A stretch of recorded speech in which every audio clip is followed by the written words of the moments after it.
जय हिंद मित्रांनो, एक्झाम जागर या एज्युकेशन यूट्यूब प्लॅटफॉर्मवर तुम्हा सर्वांचं पुन्हा एकदा स्वागत आहे. मित्रांनो, या आधीच्या सत्रामध्ये तुमच्यासाठीचा प्रश्न होता, संयुक्त राष्ट्र महासभेच्या 79व्या अधिवेशनाचे अध्यक्ष म्हणून कोणाची निवड करण्यात आली? या प्रश्नाचं योग्य उत्तर आहे पर्याय क्रमांक 4 म्हणजेच फिलेमोन यांग यांची संयुक्त राष्ट्र महासभेच्या 79व्या अधिवेशनाचे अध्यक्ष म्हणून निवड करण्यात आली आहे. हे जे फिलेमोन यांग आहेत हे कॅमेरून या देशाचे माजी पंतप्रधान आहेत. 79व्या सत्राची थीम सुद्धा लक्षात ठेवा, unity in diversity for the advancement of peace, sustainable development and human dignity for everyone everywhere अशी या 79व्या सत्राची थीम आहे. कालच्या सत्रात अजून एक मी तुम्हाला प्रश्न विचारला होता की अरुणाचल प्रदेश या राज्याला किती देशाच्या सीमा संलग्न आहेत?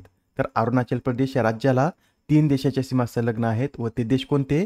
तर भूतान, चीन आणि म्यानमार या 3 देशाच्या सीमा अरुणाचल प्रदेश या राज्याशी संलग्न आहेत. मित्रांनो, कालच्या एका प्रश्नामध्ये थोडंसं करेक्शन करून घ्या. या ज्या ओडिशाच्या पहिल्या महिला मुख्यमंत्री आहेत यांचं नाव प्रवती परिदा असं आहे. काल चुकून प्रभावती परिदा असं सांगितलं होतं, हे ते करेक्शन करून घ्या. त्यांचं नाव प्रवती परिदा असं आहे. आजच्या सत्राचा पहिला प्रश्न पहा, 3 स्टार ग्रँड प्रिक्स स्पर्धा जिंकणारी पहिली भारतीय घोडेस्वार कोण ठरली आहे? तर आता 3 स्टार ग्रँड प्रिक्स स्पर्धा जिंकण्याचा विक्रम हा श्रुती वोरा यांनी केलेला आहे आणि त्या महिला व पुरुष या दोन्ही गटात असा विक्रम करणाऱ्या पहिल्याच घोडेस्वार ठरलेल्या आहेत. त्यांनी EI ड्रेसेस वर्ल्ड कपमध्ये 67.76 गुणासह ही कामगिरी केली आहे. या स्पर्धेचं आयोजन कुठे करण्यात आलं होतं? तर स्लोवेनियातील लिपिका येथे या स्पर्धेचं आयोजन करण्यात आलं होतं. या ज्या श्रुती वोरा आहेत यांनी याआधी 2022, 2010 व 2014 मध्ये सुद्धा आशियाई खेळामध्ये भारताचं प्रतिनिधित्व केलेलं आहे. एक्झाममध्ये आपल्याला असं विचारलं जाऊ शकतं की श्रुती वोरा या कोणत्या खेळाशी संबंधित आहेत? तर घोडेस्वारी या खेळाशी त्या संबंधित आहेत आणि आता 3 स्टार ग्रँड प्रिक्स स्पर्धा जिंकणाऱ्या त्या पहिल्या भारतीय ठरल्या आहेत. यांच्याबरोबरच या महिलांची नावे सुद्धा लक्षात ठेवा.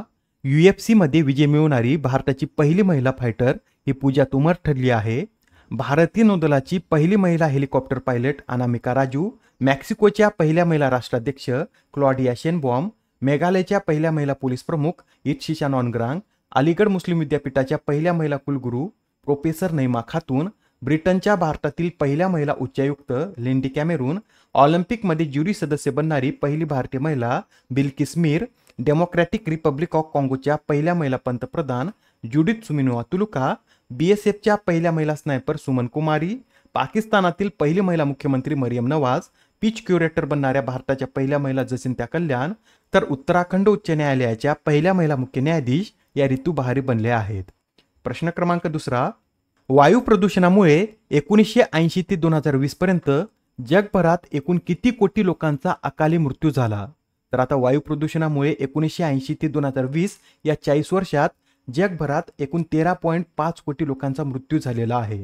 ही जी माहिती आहे हे सिंगापूरच्या नानयांग युनिव्हर्सिटीच्या संशोधकांनी दिली असून या माहितीनुसार 1980 ते 2020 दरम्यान PM 2.5 कणांमुळे अकाली मृत्यूची सर्वाधिक संख्या ही आशियामध्ये आहे. आशियामध्ये यामुळे एकूण 9.81 कोटी लोकांचा मृत्यू झाला आहे. त्यातही चीनमध्ये 4.9 कोटी तर भारतामध्ये 2.61 कोटी लोक मृत्यू पावले आहेत. हे सर्व पॉईंट नोट करून घ्या. आणि आता प्रश्न क्रमांक 3 पहा, अंडर 20 वर्ल्ड ज्युनियर चॅम्पियन बुद्धिबळ स्पर्धेचं विजेतेपद कोणी पटकावले? तर या अंडर 20 वर्ल्ड ज्युनियर चॅम्पियन बुद्धिबळ स्पर्धेचं विजेतेपद महाराष्ट्राच्या दिव्या देशमुख यांनी पटकावलेलं आहे. आणि मित्रांनो, ही स्पर्धा जिंकणाऱ्या त्या भारतातील 4थ्याच महिला ठरलेल्या आहेत. त्यांच्या आधी कोनेरू हम्पी, द्रोणावली हरिका व सौम्या स्वामीनाथन यांनी या स्पर्धेत विजेतेपद पटकावलं होतं व त्यांच्यानंतर अशी कामगिरी करणाऱ्या दिव्या देशमुख या 4थ्या भारतीय महिला ठरल्या आहेत. दिव्या देशमुख यांनी अंतिम सामन्यात बल्गेरियाच्या बेलोस्लावा केस्टेवा यांना पराभूत करून आर्मेनियाच्या मरियम मकरचायने यांच्यापेक्षा अर्धा गुण अधिक मिळवत ही स्पर्धा जिंकली आहे. बरं, मुलांच्या गटात ही स्पर्धा कोणी जिंकली? तर कझाकिस्तानच्या केबेक नोगारबेक यांनी मुलांच्या गटात ही स्पर्धा जिंकली आहे. प्रश्न क्रमांक 4, संयुक्त राष्ट्र महासभेने कोणते वर्ष हे क्वांटम विज्ञान आणि तंत्रज्ञानाचे आंतरराष्ट्रीय वर्ष म्हणून घोषित केले? तर आता संयुक्त राष्ट्र महासभेने 2025 हे वर्ष क्वांटम विज्ञान आणि तंत्रज्ञानाचे आंतरराष्ट्रीय वर्ष म्हणून घोषित केले. याआधी संयुक्त राष्ट्र महासभेने 2025 हे वर्ष आंतरराष्ट्रीय सहकार वर्ष, शांतता आणि विश्वासाचे आंतरराष्ट्रीय वर्ष तसेच ग्लेशियर संवर्धनाचे आंतरराष्ट्रीय वर्ष म्हणून देखील घोषित केलं आहे. याबरोबरच मित्रांनो हे सुद्धा नोट करून घ्या 2024 हे वर्ष उंटांचे आंतरराष्ट्रीय वर्ष म्हणून घोषित करण्यात आलं आहे. प्रश्न क्रमांक 5, राष्ट्रीय सुरक्षा सल्लागार म्हणून कोणाची नियुक्ती करण्यात आली? तर आता राष्ट्रीय सुरक्षा सल्लागार म्हणून अजित डोवाल यांची नियुक्ती करण्यात आली आहे. हे जे अजित डोवाल आहेत हे या पदावर 20 मे 2014 पासून कार्यरत आहेत व सलग तिसऱ्यांदा त्यांची या पदावर नियुक्ती करण्यात आली. मित्रांनो, अजित डोवाल यांनी याआधी इंटेलिजन्स ब्युरोचे प्रमुख म्हणून देखील कार्य केलं होतं. ते 2005 मध्ये या पदावरून निवृत्त झाले होते. यासच आणखीन काही नियुक्त्या नोट करून घ्या. नुकतेच आता प्रमोद कुमार मिश्रा यांची पुन्हा आता पंतप्रधानांचे प्रधान सचिव म्हणून नियुक्ती करण्यात आली. त्यांच्याबरोबरच अमित खरे आणि तरुण कपूर यांची सुद्धा पुन्हा पंतप्रधान मोदींचे सल्लागार म्हणून नियुक्ती करण्यात आली आहे. या ज्या चारही व्यक्तींच्या नियुक्त्या आहेत या 10 जून पासून लागू असतील. प्रश्न क्रमांक 6, पंडित राजीव तारानाथ यांचे नुकतेच वयाच्या 91व्या वर्षी निधन झाले, तर ते कोणते वाद्य वाजवत? या प्रश्नाचं योग्य उत्तर आहे पर्याय क्रमांक 3, म्हणजेच पंडित राजीव तारानाथ हे एक सरोदवादक होते व त्यांच्या या कलेसाठी 2019 मध्ये भारत सरकारने त्यांना पद्मश्री तर 2000 मध्ये संगीत नाटक अकादमी या पुरस्काराने देखील सन्मानित केलेलं आहे. लक्षात ठेवा, महत्त्वाचा प्रश्न आहे. पंडित राजीव तारानाथ हे एक सरोदवादक होते. आता हा प्रश्न पहा, यात काय विचारला आहे, तर जागतिक बँकेच्या कंटेनर पोर्ट परफॉर्मन्स इंडेक्समध्ये कोणत्या भारतीय बंदराने पहिल्या 20 मध्ये स्थान मिळवले? तर आता जागतिक बँकेच्या कंटेनर पोर्ट परफॉर्मन्स इंडेक्समध्ये विशाखापट्टणम या बंदराने पहिल्या 20 मध्ये स्थान मिळवलं आहे. हे जे विशाखापट्टणम बंदर आहे हे या क्रमवारीत 18व्या स्थानी आहे. मित्रांनो, इथे बंदरांचा उल्लेख आला आहे, तर भारतातील काही प्रमुख बंदरे ही कोणत्या राज्यात आहेत हे सुद्धा आपण पाहून घेऊया. तर पहा, दीनदयाल बंदर हे गुजरात या राज्यामध्ये स्थित आहे. मुंबई व नावाशेवा बंदर महाराष्ट्र, मोरमुगाव बंदर गोवा, न्यू मंगलोर बंदर कर्नाटक, तर कोचिन बंदर हे केरळ या राज्यात स्थित आहे. पूर्व किनाऱ्यावरील बंदरे पाहिल्यास श्यामाप्रसाद मुखर्जी बंदर हे पश्चिम बंगाल या राज्यात स्थित आहे. याआधी हे बंदर कोलकाता बंदर या नावाने ओळखले जात असे. आता त्याचं नामकरण करून त्याला श्यामाप्रसाद मुखर्जी असं नाव देण्यात आलेलं आहे. हे जे पॅराद्वीप बंदर आहे हे ओडिशा राज्यात स्थित आहे.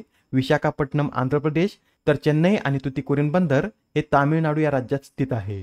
या तुतीकोरीन बंदराचं नामकरण आता विवो चिदंबरम असं करण्यात आलेलं आहे.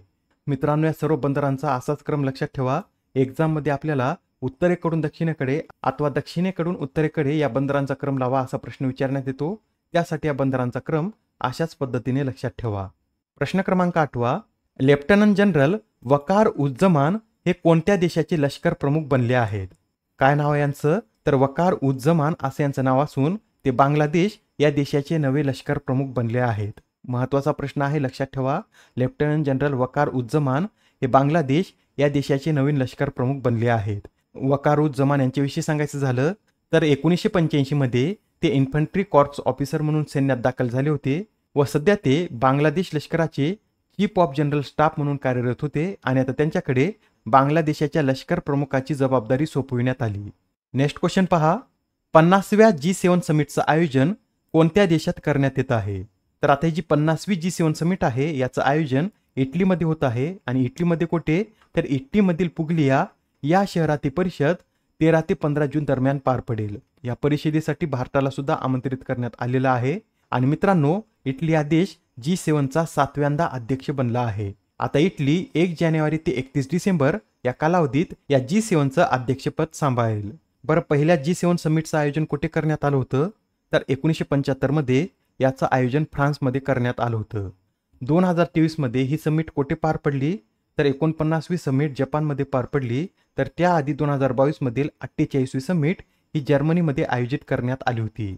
बरं, G7चे कोणकोणते देश सदस्य आहेत? यामध्ये Canada, UK, USA, France, Japan, Italy व जर्मनी या 7 देशांचा समावेश होतो. या 7 देशांबरोबरच युरोपियन युनियन सुद्धा या G7ची सदस्य आहे. आजच्या सत्रामधील शेवटचा प्रश्न पहा, दरवर्षी जागतिक पवन दिवस कधी साजरा केला जातो? तर हा जो जागतिक पवन दिवस आहे हा दरवर्षी 15 जून रोजी साजरा केला जातो आणि याचं प्रथम आयोजन 2007 मध्ये युरोपियन विंड एनर्जी असोसिएशन आणि ग्लोबल विंड एनर्जी कौन्सिलद्वारे करण्यात आलं होतं. आजच्या सत्रामधील तुमच्यासाठीचा प्रश्न पहा, कोणता देश हा सर्वाधिक नायट्रस ऑक्साईडचे उत्सर्जन करणारा देश ठरला आहे? आता या प्रश्नाचं उत्तर कमेंटमध्ये देण्याचा प्रयत्न करा. उत्तर चुकलं तरी काय हरकत नाही, कारण ज्यावेळेस तुम्हाला या प्रश्नाचं योग्य उत्तर माहित होतं त्यावेळेस हा प्रश्न तुमच्या दीर्घकाळापर्यंत लक्षात राहतो. तर आता पुढच्या सत्रामध्ये पुन्हा भेटूया. धन्यवाद.